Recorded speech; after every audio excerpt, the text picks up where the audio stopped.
Dal 30 marzo al 3 aprile la quarta edizione del Festival Monfalcone Geografie.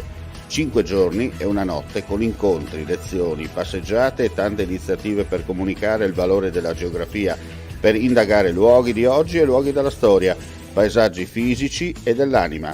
La terra come geografia da salvare, nel Geo Village di Piazza della Repubblica e in molte sedi di Monfalcone.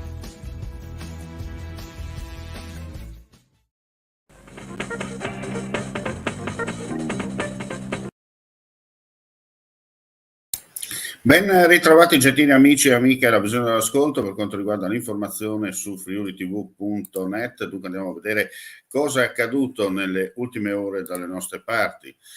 Un vasto incendio divampato dalla tarda serata di ieri nel bosco di Fusea sopra Tolmezzo. Sul posto stanno operando numerose squadre di vigili del fuoco intervenute assieme al personale della Guardia Forestale per cercare di impedire alle fiamme di propagarsi. La zona è molto impervia e a spegnere il rogo stanno operando anche gli elicotteri.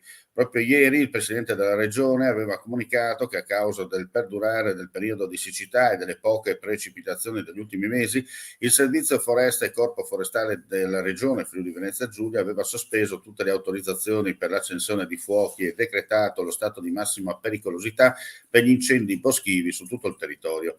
Nei giorni scorsi incendi boschivi si sono verificati nelle zone montane di Clauzetto, Pinzano e Aviano in provincia di Pordenone. Da segnalare oltre il confine invece il devastante rogo che sta interessando l'area di Longarone. E adesso andiamo a Trieste per un'iniziativa, per una notizia di cronaca nera. Continuava a molestare, perseguitare e minacciare l'ex moglie nonostante fosse già stato rinviato a giudizio per maltrattamenti e violenze perpetrate durante il matrimonio. In alcune occasioni sarebbe entrato nell'abitazione della donna, aggredendole e danneggiando l'appartamento.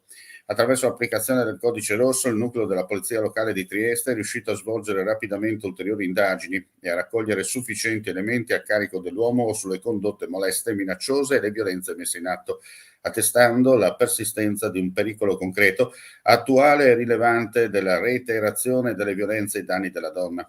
Il giudice per le indagini preliminari ha successivamente disposto nei confronti dell'uomo la misura cautelare della custodia in carcere.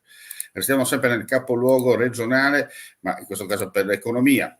Siottal, l'infrastruttura che trasporta il greggio dal porto di Trieste in Europa, ha trasferito 37,2 milioni di tonnellate di greggio, dato stabile sul 2020, 37,6, e che riporta alla tendenza nell'epoca pandemica, caratterizzato da un calo di circa 4 milioni di tonnellate rispetto agli ultimi 2 anni pre-Covid.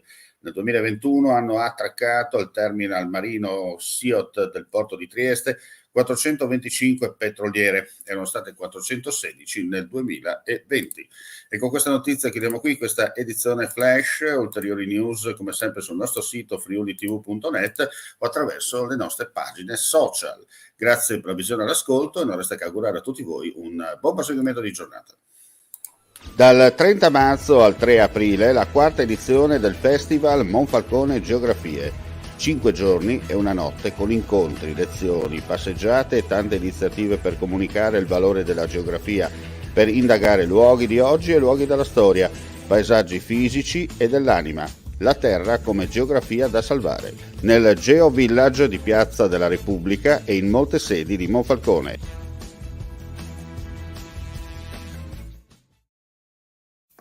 Vuoi assaggiare una birra dove al suo interno scopri la specialità tipica friulana? Lumi Beer, il prodotto ricavato in 20 ettari di terreno coltivato a orzo distico, biodiversità, performance ambientale.